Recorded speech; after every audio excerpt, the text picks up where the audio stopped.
Hosting multinational events is considered prestigious, like the Olympics or the FIFA World Cup. One tournament can immortalize you, except the Commonwealth Games. They become the kryptonite of sport. The next Commonwealth Games are in 2026, but there's still no host. Australia pulled out last year.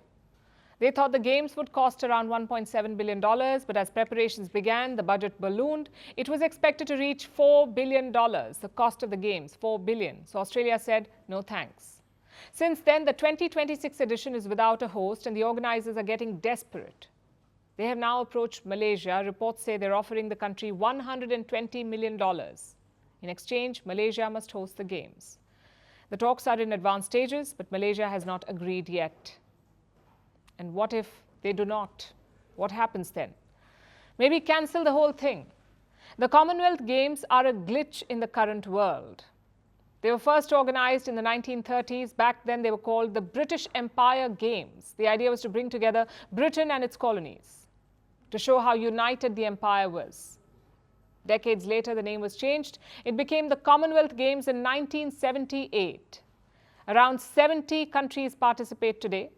They're all former colonies of Britain, and you can see why that's problematic. These countries are trying to move on from their colonial past, but the Commonwealth is tying them down, sort of like a rude reminder. Even financially, it makes no sense. In 2022, South Africa was supposed to host the Games. But at the last minute, they were removed. Why? Because they had no money. And that's when Britain stepped in. The city of Birmingham hosted the 2022 edition. Less than a year later, they declared bankruptcy. So most countries have got the message, the Commonwealth Games won't make you money. And there's a reason why. Two things make sporting events popular. One, big names or celebrity athletes. And two, intense competition. The Commonwealth Games do not have either. Just look at the 2022 edition. Top sprinters like Shericka Jackson and Andre de Grasse decided to skip. The organizers were quite angry about it. They said the athletes would regret the decision. Same with Usain Bolt, arguably the biggest draw at the recent Olympics. Guess how many Commonwealth Games he's attended? Just one.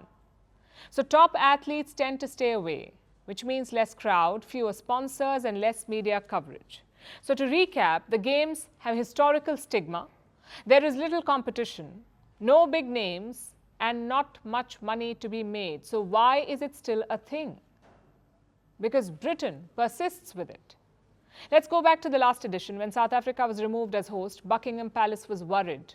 After all, 2022 was Queen Elizabeth's Platinum Jubilee. It was the 70th anniversary of her accession. So the palace did not want to be embarrassed, and reports say they reached out to the government, and that's how Birmingham stepped in.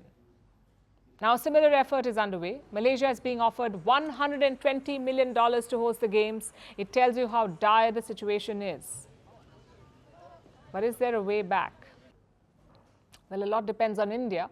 We are the biggest economy in the Commonwealth, also the biggest market, so India's participation could be key. But New Delhi is not interested. And rightly so. Last year, the Sports Ministry decided to bid for a bigger prize, the 2036 Olympics. At that point, the government was asked about the Commonwealth Games. Would India be interested in hosting one? The answer was a resounding no. As we see it, there are just two ways forward for the Commonwealth Games. One is to downsize it, forget the 280 events, forget hosting 5,000 athletes, think about a more pocket-friendly competition. Or two, scrap the whole thing. And we say the second option is the better one.